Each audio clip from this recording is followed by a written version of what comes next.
여러분 반갑습니다. 우리 사회복지조사론 오늘 세 번째 문제풀이 시간이죠. 자, 80번 봅니다. 측정 오류에 대해서 관한 설명으로 오는 것 모두 고른 것 했습니다. 자, 측정 오류 우리 기억하실 거죠? 자, 체계적 오류하고 비체계적 오류. 우리 비체계적 오류를 다른 말로 이제 무작위적 오류라 그랬었죠. 자, 그런 오류들이 있었다. 체계적 오류는 측정 도구의 구성에서 발생할 수 있다. 맞는 얘기죠? 예, 구성을 어떻게 하느냐가 이제 체계적 오류를 발생시킬 수가 있습니다. 그러니까 측정 도구와 연관되어져서 이 체계적 오류 발생할 수 있는 거예요.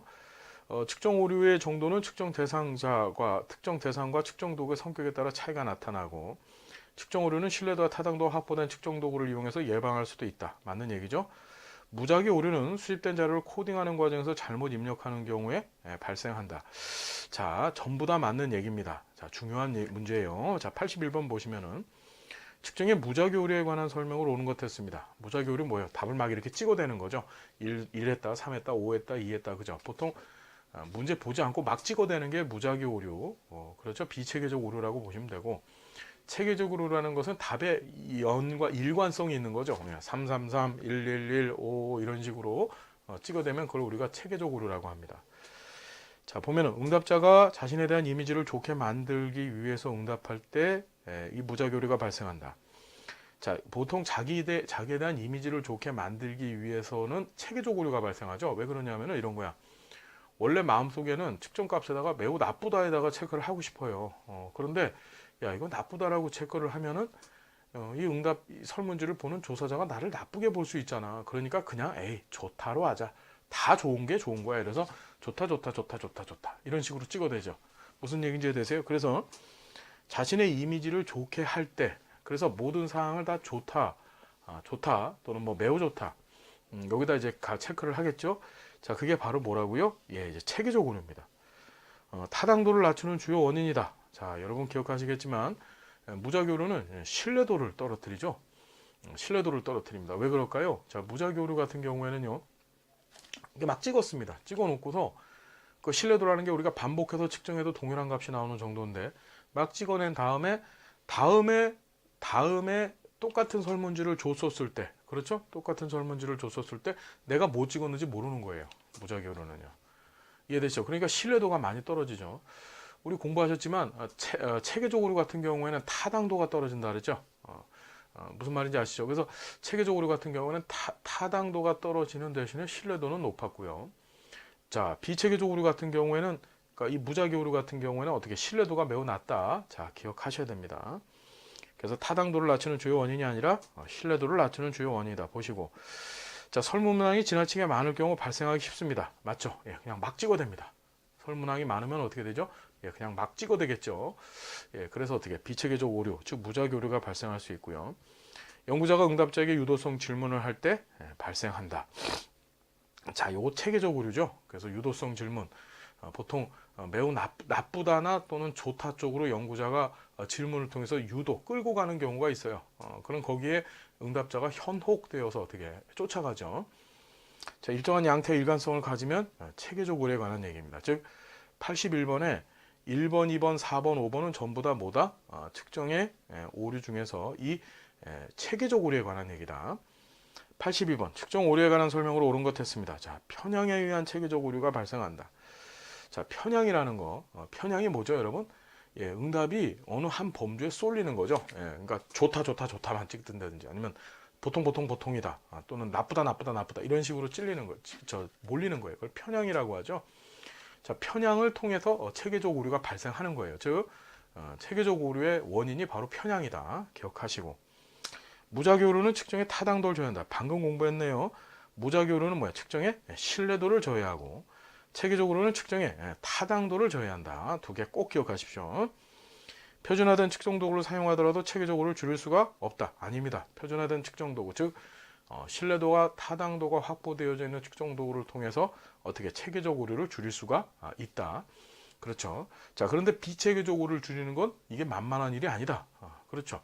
무슨 말인지 아시죠? 비체계적 오류를 줄이거나 또는 통제하는 것은 매우 어려운 일이다. 그것도 기억해 두시고, 측정자, 측정 대상자 등의 일관성이 없이 생기는 오류를 체계적 오류라고 하는 것이 아니라 이것이 이제 비체계적 오류에 해당하죠.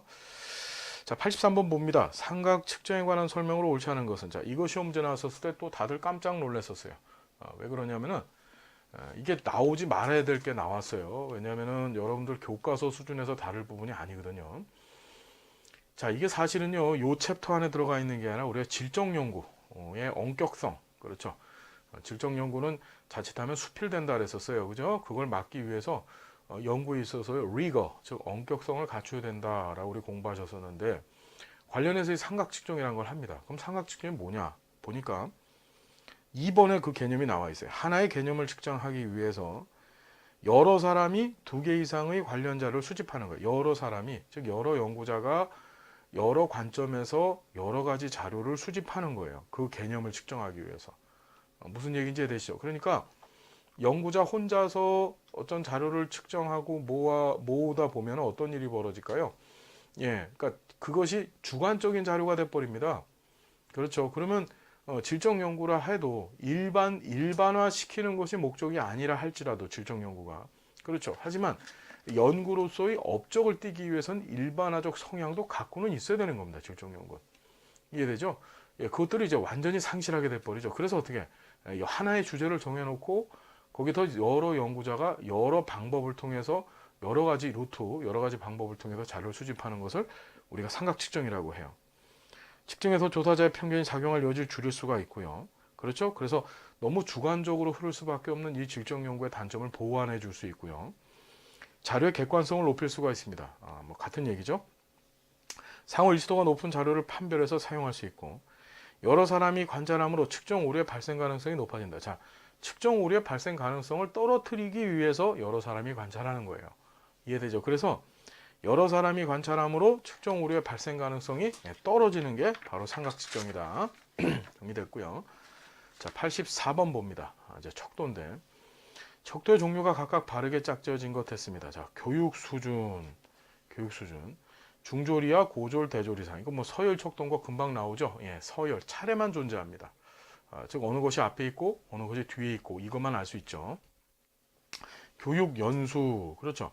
정규 교육을 받은 기간 해놓고, 자, 어떻게 연이라고 하는 단위를 주어줬죠. 연이라는 거 우리 영년도 할 수 있죠. 영년. 즉 교육을 아예 받지 않았다. 그럼 이제 영년이 되는 거예요. 즉 절대 0점이라고 하는 개념이 존재를 하죠. 예, 그렇기 때문에 이거는 뭐다? 비율 척도에 해당하고. 자, 출신 고등학교 지역이라고 했습니다. 예, 그럼 내가 어느 지역의 고등학교를 나왔는가, 그 지역을 묻는 문제인데, 자, 이런 건 뭐 당연히 명목 척도에 해당하겠죠. 예, 구분만 할 수 있는 겁니다. 나 경기도 지역에 있는 고등학교 나왔어. 나 강원도 지역에 있는 고등학교 나왔어. 이런 식으로요. 자, 85번. 척도 구성을 위한 요인 분석을 통해서 확인할 수 없는 것 했습니다. 자, 척도 구성을 위해서 요인 분석을 하는데, 문항들의 단일 차원성, 척도 내 불필요한 문항들, 하위 척도의 존재 가능성, 각 문항의 상대적 영향력 등 이런 것들 다 분석할 수 있다. 자, 보시고 86번 척도에 관한 설명으로 옳지 않은 것은, 척도의 타당도가 높으면 신뢰도도 높다. 우리 기억하시죠? 타당하면 신뢰하다. 그렇죠? 기억나시죠, 여러분? 예, 신뢰하면서 타당하지 않은 경우도 있다. 하지만 타당하면서 신뢰하지 않은 경우는 없었다. 기억나실 거예요. 우리가 관역판 그려놓고서 공부했었어요. 매우 중요합니다. 이거 시험에 잘 나올 거예요. 자, 보면은 척도 문항의 응답 범주는 상호 배타적이다. 자, 응답 범주는 반드시 상호 배타적이래야 되고 또 포괄적이래야 되죠. 이게 응답 범주의 매우 중요한 두 가지 성질이죠. 척도의 기준 관련 타당도는, 자, 구성체 타당도라고 한다. 자, 기준 관련 타당도하고 구성체 타당도는 전혀 개념이 틀리죠. 전혀 틀립니다. 우리 기준 타당도, 우리가 기준 타당도라고 그냥 그렇게 얘기하죠. 기준 타당도 안에 우리가 동시 타당도하고 예측 타당도가 있었지요. 그렇죠. 기억나시죠? 자, 그 다음에 평정 척도의 응답 범주들은 논리적 연관성이 당연히 있어야 된다. 자, 평정 척도 뭔지도 다 공부하셨고요. 87번 보시면은 다음에 제시된 질문의 응답 범주에 관한 설명으로 옳은 것 했습니다. 사회복지사 1급, 1급 국가시험 영역 중 당신이 가장 좋아하는 건 뭡니까? 인행사 조사론, 실천론, 지역사회복지론, 사회복지정책론. 여러분들은 여기서 뭐 좋아하세요? 예, 우리 은평구 김 관장님은 다 치가 떨린다고 지금 얘기를 하시는데, 예, 다 치가 떨려요. 예, 인천의 우리 관장님께서도 예, 치가 떨린다고 지금 얘기를 하고 계시는 것 같습니다. 자, 여기 뭐예요? 상호 배타적인 거 맞습니다. 그렇죠? 상호 배타적 성격 갖고 있죠. 지금 인간행동과 사회환경과 그다음에 사회복지조사론. 그러니까 각각의 영역들은 어떻게 다들 배타적 성격을 갖고 있죠. 양적 의미 갖고 있지는 않습니다. 그렇죠? 여기 양적 의미가 어디 있어요? 여기서 더하고 빼고 할 수 있는 거 없죠. 자, 내적 일관성이 부족하다. 자, 내적 일관성 예, 정확히 있습니다. 왜 그렇죠? 예, 좋아하는 영역 해놓고서 사회복지사 1급 시험의 내용들을 다루고 있죠. 1급 시험에서 다루고 있는 영역들을 다루고 있기 때문에 내적 일관성이 있는 거고요. 범주들 사이에 서열 없죠. 자, 총망라적 이걸 우리가 포괄성이라고 공부하셨었어요. 자, 여기서 1급 시험 중에서 가장 좋아하는 영역 뭡니까? 이러면 여기에 8개 영역이 나와야 되겠죠. 그런데 5개밖에 나오지 않았단 말이에요. 그러니까 응답을 하는 응답자 입장에서는 예를 들어서 사회복지 법제론을 난 제일 좋아합니다 했었을 때 그 답을 여기서 찾을 수가 없다는 거죠. 예, 그게 바로 총망라성, 포괄성이 없다. 기억하십시오. 자, 88번. 척도에 관한 설명으로 옳지 않은 것 했습니다. 자, 보가더스의 사회적 거리 척도는 누적 척도의 한 종류다. 공부하셨었죠. 의미분화 척도는 한 쌍에 반대되는 형용사를 사용하죠. 그래서 한 쌍에 반대되는 형용사를 걸어놓고 보통 한 7개 정도로 자른 다음에 거기서 이제 체크를 하는 모습 우리 봤었어요. 리커드 척도의 각 문항은 등간 척도다. 자, 기억하시죠? 리커드 척도 매우 좋다, 그러니까 매우 좋다, 좋다, 보통이다, 나쁘다, 매우 나쁘다. 그렇죠. 대표적인 무슨 척도? 서열 척도가 리커드 척도였었죠. 거트만 척도는 각 문항을 서열적으로 구성한다. 예, 맞고 있고요. 자, 서스턴 척도를 개발하는 과정은 리커드 척도와 비교해서 많은 시간과 노력이 요구되죠. 예, 서스턴 척도 같은 경우에는 이제 기본 베이스는 리커드 척도라고 했어요. 그런데 이것을 사전 문항 평가자라고 하는 사람들한테 줘갖고, 그렇죠. 그러니까 사전 문항 평가를 받고 그 점수를 가지고 또 정리를 해서 산술적으로 정리를 해서 그걸 가지고 또 별도의 척도 값을 정했었었죠. 자, 그래서 개발하는 데 시간이 많이 든 게 서스턴 척도였었다. 자, 89번. 리커드 척도에 관한 설명으로 옳은 것 했습니다. 자, 리커드 척도는 비율 척도가 아니라 예, 서열 척도였었죠. 개별 문항의 중요도는 동등하지 않다. 자, 중요도는 동등했었습니다. 즉 매우 나쁘다나 나쁘다는 동일한 값입니다. 그렇죠? 예, 매우 나쁘다는 동등한 수준의 값이었었어요. 단일 문항으로 측정하는 장점이 있고요. 질적 조사에서 보편적으로 사용되어진다. 자, 단일 문항으로 측정하지 못했었죠. 그 다음에 질적 조사에서 보편적으로 쓰는 게 아니라 양적 조사에서 썼었죠. 자, 척도나 지수 개발하는 게 제일 쉽습니다. 만만하거든. 무슨 말인지 되시죠? 만만해요. 네, 만만합니다. 자, 만만합니다. 그래서 답은 몇 번? 5번이죠. 자, 90번. 다음 설문 문항은 어떤 척도를 활용한 것인가? 자, 우리 이거 잘 보셨죠? 이런 거 그 이주 노동자 북한 이툴쯤에 대한 귀환은 어느 수준까지 받아들일 수 있겠습니까? 그래서 최고 수준, 최저 수준 나눠놓고 최고는 결혼하여 가족으로 받아들이겠다. 우리나라에서 추방하겠다. 자, 이게 바로 보가더스의 사회적 거리감 척도였었죠. 사회적 거리감 척도, 소셜 디스턴스 스케일이었었어요. 기억하실 거고. 91번. 다음 내용에서 설명하고 있는 척도는 했습니다. 각각의 문항은 측정하고자 하는 개념의 속성에 대해서 동일한 기여를 하고 있고, 자, 내적 일관성 검증을 통해서 신뢰도가 낮은 항목은 삭제할 필요가 있고요. 각 문항별 응답 점수의 총합이 측정하고자 하는 개념을 대표한다는 가정에 근거한다. 바로 리커드 척도에 관한 얘기죠. 자, 척도의 신뢰도와 타당도를 묻는 문제입니다.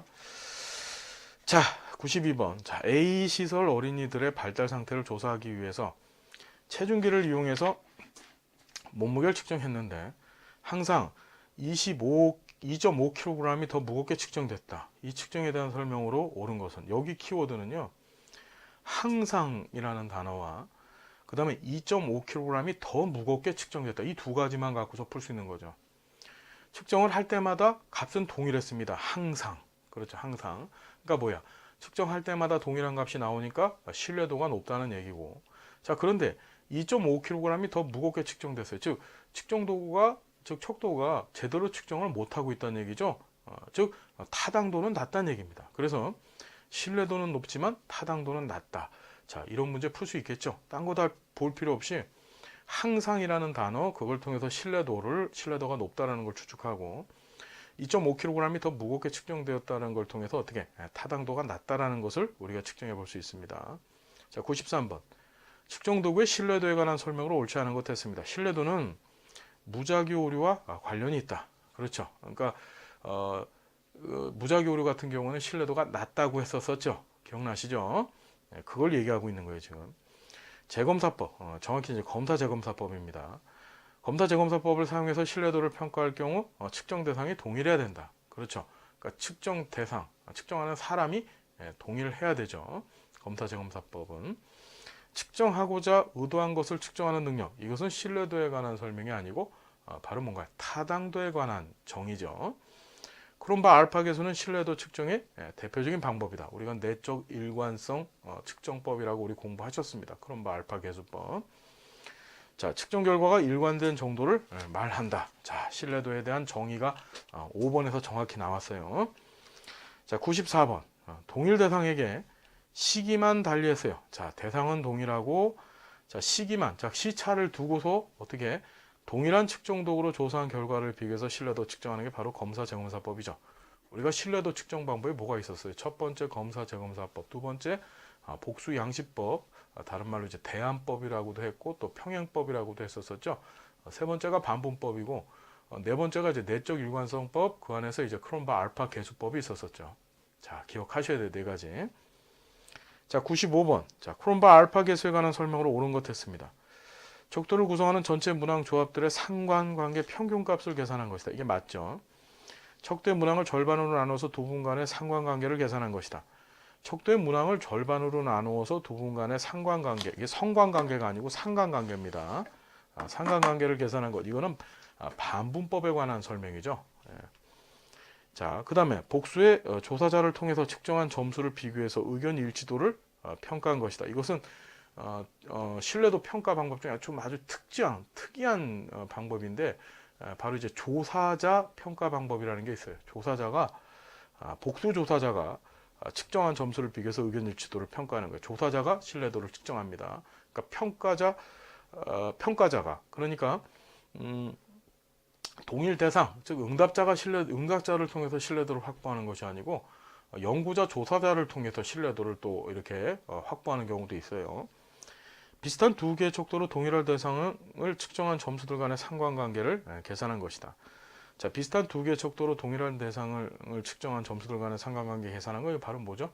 바로 복수양식법 얘기하는 거죠. 동일한 척도를 사용해서 동일 대상에게 서로 다른 시점에서 측정한 점수 간의 상관관계 계산한 것이다. 이게 바로 검사 재검사법에 관한 얘기죠. 자, 96번. 내적 일관성 신뢰도에 관한 설명으로 옳지 않은 것 했습니다. 자, 반분법은 내적 일관성 신뢰도를 평가하는 방법이다. 맞죠? 그러니까 기억하시겠지만 내적 일관성 신뢰도를 평가하는데 보통 이제 전산을 쓰지 않고서 진행하면 그게 이제 반분법이고 그 반분법을 가지고서 만든 게 이제 크롬바 알파 계수법이었었죠. 둘 다 내적 일관성 신뢰도를 평가하는 방법입니다. 척도의 문항들 간의 상관관계를 분석해서 평가하고 가장 일반적인 신뢰도 평가 방법이다. 그러니까 보통 논문 쓸 때 제일 많이 써먹어요, 이걸요. 그러니까 특히 이제 크롬바 알파 계수법을 많이 쓰죠. 연구 논문 쓰실 때. 자, 크롬바 알파 계수를 사용해서 나타낼 수 있고 동등한 것으로 추정되는 두 개의 측정 도구를 사용해서 평가하는 방법이 최근 추세다. 자, 이게 평행양식법, 복수양식법 설명하는 건데 자, 이 복수양식법, 평행양식법의 가장 큰 문제가 뭐라 그랬어요? 만드는 게 들였다 힘들다 그랬죠? 그래서 안 씁니다. 못 써요, 이거. 하는 경우 저 이제까지 논문지도 많이 해봤는데 이런 경우 보지를 못했습니다. 자, 97번. 총 20문항의 척도를 10문항씩 두 조합으로 나눈 후 평균 점수 간 상관관계를 보고 측정의 일관성을 확인했다. 이에 관한 설명으로 옳지 않은 것 했습니다. 자, 총 20문항의 척도를 10문항씩 두 조합으로 쪼갰대요. 그리고 평균 점수 간 상관관계를 보고 측정의 일관성을 확인해야 돼. 반분법 얘기하고 있는 거죠, 지금. 그러죠? 신뢰도 측정 방법 중에 하나, 일관성 확인을 위해서 두 번 조사해야 되는 불편함이 없다. 그렇죠? 그러니까 한 대상자 때 동시에 적용하는 거예요, 반분법은. 그죠? 우리 검사 재검사법처럼 했다가 시차를 두고 또 하고 이렇게 하지는 않습니다. 이심문항이 동일 개념을 측정해야 이심문항이 동일 개념을 측정해야 적용할 수 있고 당연한 얘기고요. 문항을 어떻게 두 조합으로 나누는지에 따라 상관계가 달라집니다. 그러니까 이게 반분법의 단점이죠. 어떻게 쪼개느냐에 따라 상관계가 달라져요. 그래서 그 쪼개는 법이 참 고민스럽고요. 상관관계가 낮을 경우 어떤 문항을 제거할지를 알 수 있다. 상관관계가 높을 때 어떤 문항이 제거가 되어지지, 즉 신뢰도를 떨어뜨리는지가 보여지겠죠. 그러니까 상관관계가 낮은 게 아니라 높을 때 어떤 문항을 제거할지가 보여지는 게 바로 반분법입니다. 자, 98번. 여기서부터 이제 타당도 문제인데, 자, 우리 타당도, 즉 뭐냐면 이 측정 도구가 측정하고자 하는 걸 제대로 측정하고 있는가. 자, 바로 그겁니다. 보면 A초등학교는 A학년 수학능력시험에 무슨 타당도를 확보하기 위해서 수학교사들의 회의를 통해서 연산논리 기하 등을 포함시키기로 결정했다. 자, 이게 답이 내용타당도인데 내용타당도가 뭐라 그랬어요? 자, 해당 분야의 전문가들, 그렇죠? 그 사람들이 보기에, 그렇죠? 그들이 보기에 타당하다고 하면 타당하게 되는 거야. 무슨 얘기인지 이해되세요? 어떤 객관적인 기준을 제시해서 그 기준에 근거해서 타당하다라고 결론 내린 것이 아니라 전문가라고 불려지는 사람들, 그렇죠? 또는 그냥 사람이라고 봐도 돼요. 자, 그들이 보기에 이 척도는 타당해 라고 인식해서 타당하다라고 정의 내리면 그거 자체가 타당하게 됐을 때 그걸 내용타당도라 했죠. 그래서 내용타당도를 우리가 뭐라 해요? 주관적 타당도라고도 했었었죠. 기억나시죠, 여러분? 자, 보면 지금 수학능력시험에 4학년 수학능력시험이라는 것이 척도인데, 자, 이 척도의 타당도를 수학교사들이 정한 거예요, 지금. 그래서 결정해버린 거야. 그럼 수학교사라고 하는 해당 분야의 전문가들이 모여갖고, 야, 이건 타당해 라고 했으니까 바로 내용타당도에 관한 얘기죠. 이해되죠? 자, 99번. 다음 가로 안에 맞는 것은 종합사회복지관 채용시험에서 A의 성적은 높았고 B의 성적은 낮았지만 두 사람이 모두 같은 복지관에 입사했다. 입사 후에 B가 A보다 업무 능력이 뛰어난 것으로 나타났다면 이 복지관에서 사용한 시험에 무슨 타당도는 낮다고 볼 수 있다. 우리가 기준 타당도 안에 예측 타당도와 동시 타당도가 있었어요. 기억나세요? 첫 번째가 동시 타당도, 그 다음에 예측 타당도가 있었죠. 자, 기준 타당도라는 이유가 붙은 이유가 뭐죠? 이미 검증되어진 기준이 되어지는 측정 도구가 먼저 제시가 되어지고, 그렇죠. 그것과 비교하여서 동시에 같은 시간에 둘 다 같은 값으로 일치가 되면 그 동시 타당도가 있다고 얘기하는 거고, 시차를 두고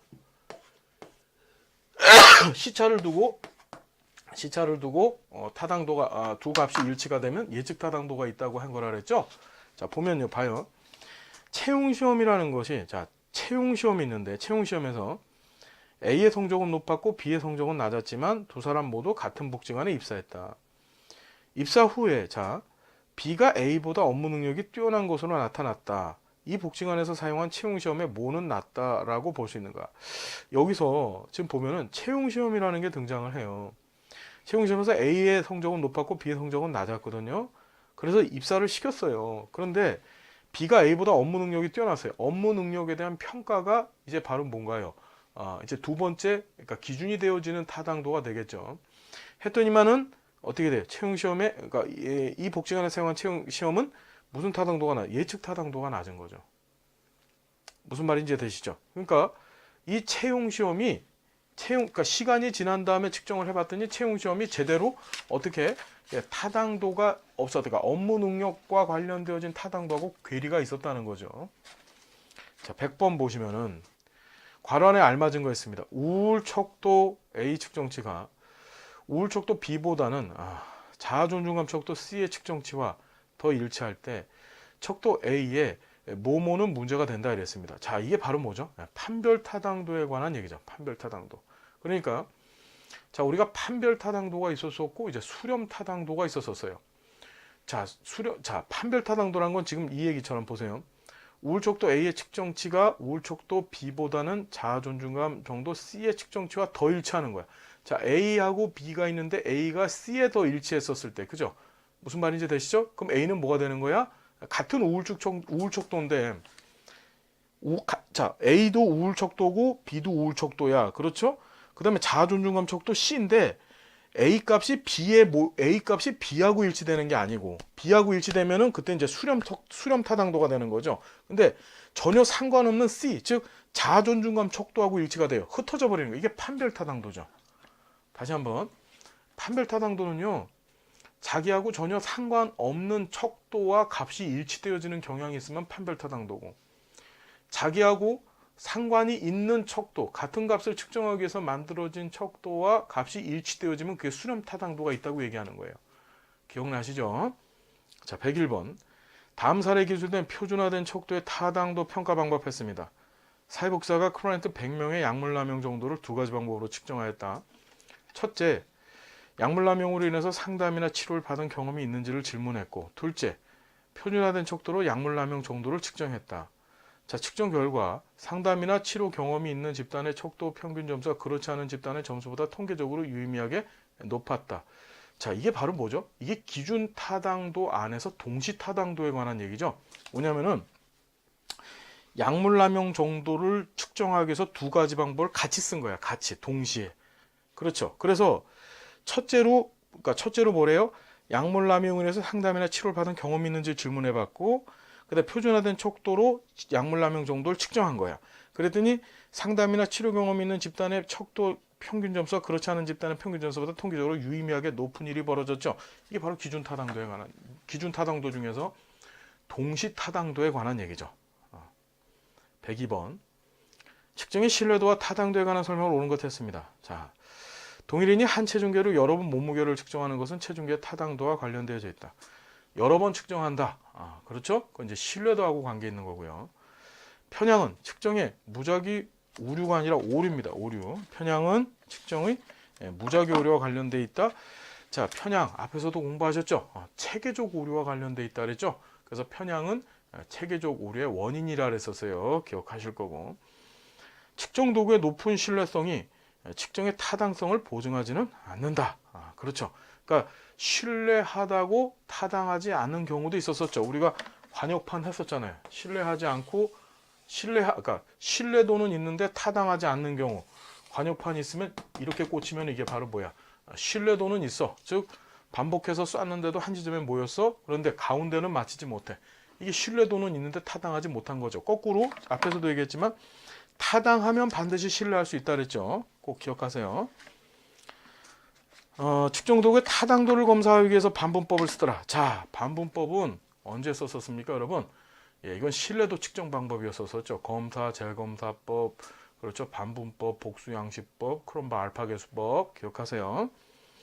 기준 관련 타당도 검사를 위해서 해당 개념과 관련된 이론적 모형이 필요하다. 그렇죠. 이론적 모형이 필요한 게 뭐죠? 이론적 모형. 이건 이해 타당도에 관한 얘기죠. 이해 타당도. 기억나세요? 그래서 뭐 예를 들어서 매슬로 욕구와 관련되어져서 욕구를 측정하고 싶다. 그러기 위해서 어떻게 합니까? 매슬로우의 욕구 5단계에서 제시했던 5가지 욕구를 쭉 나열했죠.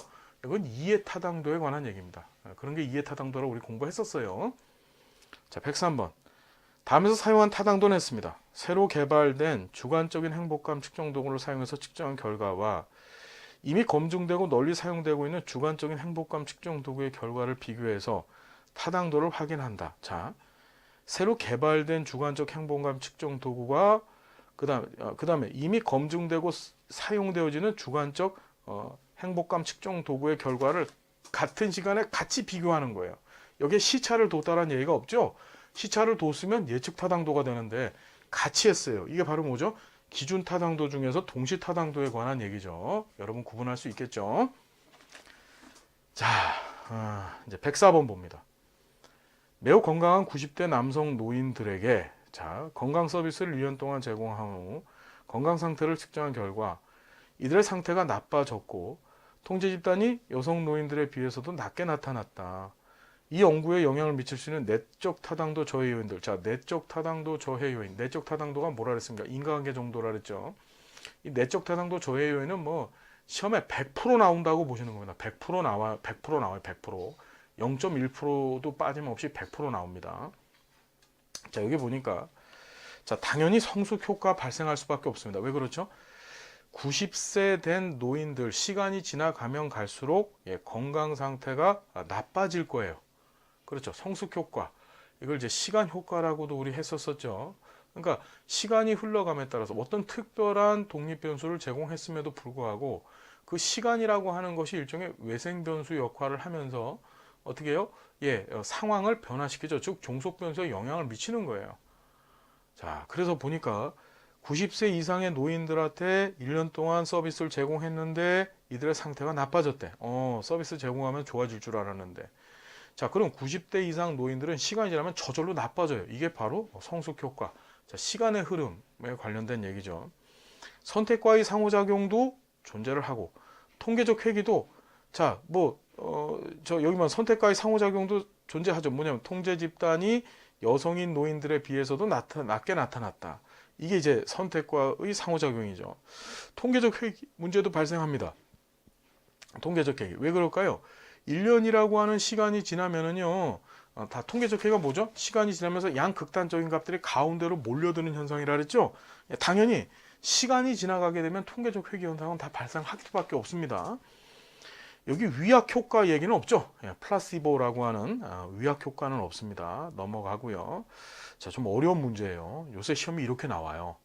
그래서 대충 공부하면 안 됩니다. 자, 105번. 어떤 연구를 진행한 결과 호손 효과가 발생했을 경우 이후 연구에서 연구 결과의 정확성을 높이기 위해서 취할 조치로 가장 적절한 것은 했습니다. 자, 대상자 수를 증가시킨다. 실험 자극을 강화한다. 통제 집단을 추가시키면 된다. 우리 호손 효과가 뭐죠?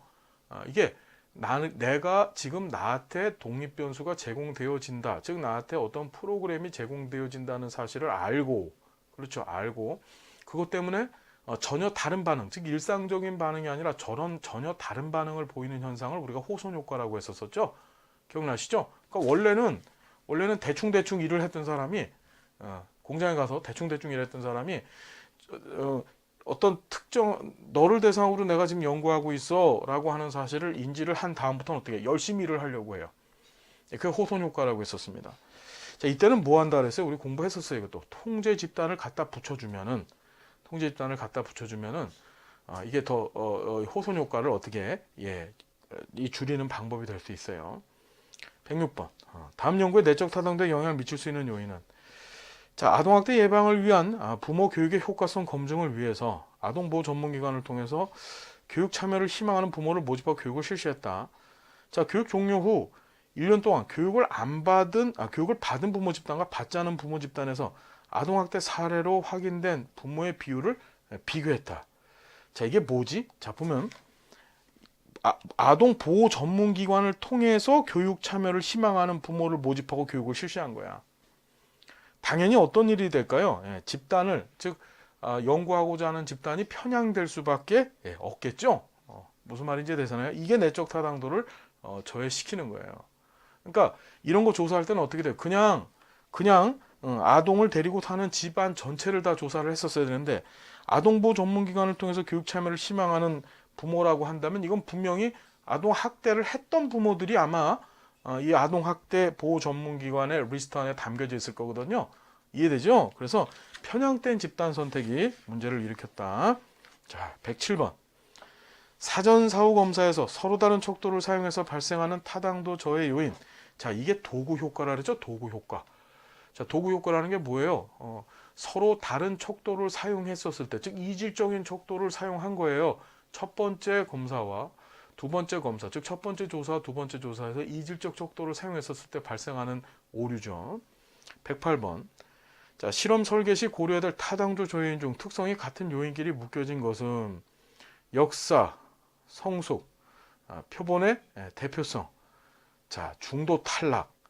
자, 우리 이거 다 공부했었던 거죠. 다 구분할 수 있죠, 여러분. 내적 요인, 외적 요인. 그렇죠? 기억할 수 있습니다, 이거.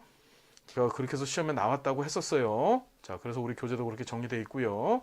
봐두시고요. 109번. 실험 설계에서 외생 변수가 종속 변수에 미치는 효과를 통제하기 위한 방법으로 옳지 않은 것 했습니다. 자, 외생 변수가 뭐였었죠, 여러분? 원래 통제, 그러니까 독립변수와 종속변수 간의 관계에 끼어들어가지고, 그렇죠. 관계가 없는데 마치 있는 것처럼 보여지게 만드는 변수를 외생변수라고 했었었죠. 자, 무작위 집단 할당 방법을 써먹는다. 자, 가장 많이 쓰는 게 이거예요. 단순 무작위를 쓰면 됩니다. 동질적 집단 할당을 위해서 표본의 크기를 작게 하면 안 되고, 표본의 크기가 커지면 커질수록 어떻게 되나요? 이 외생 변수를 통제하는 아주 좋은 방법이 되죠. 표본의 크기를 크게 만들어야 되는 거예요. 2번이 틀렸네요. 사전에 집단의 특성을 파악해서 이질적 구성 요소를 최소화한다. 맞고요. 실험 집단과 통제 집단의 피실험자들을 동일 비율로 할당한다. 그렇죠. 이거 우리가 뭐라 하죠? 매칭. 그렇죠. 그렇죠. 기억하실 거고요. 피실험자를 대상으로 재뽑기 방법을 이용해서 실험 집단과 통제 집단으로 구분한다. 제비뽑기 방법을 이용한다는 게 지금 1번에 나와 있는 무작위 집단 할당 방법 쓴다는 얘기죠. 1번하고 5번은 같은 얘기입니다. 자, 우리가 이 외생 변수가 종속 변수에 미치는 효과를 통제하는, 즉 외생 변수를 통제하는 가장 좋은 방법은 지금 두 가지로 정리되는 거야. 첫 번째가 바로 뭐지? 단순 무작위 하는 거고, 표본의 크기를 크게 하는 거예요. 무슨 얘기인지 알겠죠? 기억하세요. 110번. 실험 설계 내적 타당도에 관한 설명으로 옳지 않은 것 했습니다. 실험 요인 이외의 대안적 설명을 배제하고자 한다. 자, 실험 설계 내적 타당도, 내적 타당도에 관한 설명으로 옳지 않은 것. 내적 타당도, 인과관계 정도라 그랬죠. 어떤 독립 변수를 제공했었을 때 어떤 종속 변수가 발생한다를 알아보고 싶은 거야. 자, 그러면 실험 요인 이외의 대안적 설명을 배제하고자. 이게 무슨 소리야? 외생 변수를 통제하겠다는 얘기죠. 그렇죠. 자, 그 다음에 인과관계에 대한 확신의 정도와 관련이 있다. 내적 타당도가 높다는 것은 인과관계 정도가 높다는 거하고 똑같은 말이에요. 우연한 사건의 영향을 배제하는 것이 필요하다. 자, 우연한 사건도 내적 타당도 저해 요인이었었죠. 일반화 가능성에 관한 것이다. 이 일반화 가능성은 바로 외적 타당도에 관한 얘기죠. 그러니까 답은 4번이네요. 통계적 회귀 효과를 배제하는 것이 필요하다. 이것도 내적 타당도 저해 요인이었었습니다. 답은 몇 번? 4번이다. 자, 111번서부터 우리 다음 시간에 계속 할게요. 어렵지 않죠, 여러분? 뭘 어렵지 않아? 어렵지. 되게 어렵다고 할 텐데, 지금 이 강의 들으시는 분들은요, 우리 교재 있죠? 교재하고 이 문제집에 있는 내용들을 다 비교하면서 정리하시면 돼요. 무슨 말씀인지 아시죠? 다 읽고 다 공부했던 것들입니다. 그런데도 잘 모르겠다고요? 그렇죠. 한 번 더 보시면 이제 알 수 있는 거예요.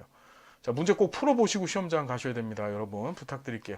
함께 해서 고맙고요. 다음 시간 행복한 모습 또 만나 뵐게요. 감사드립니다.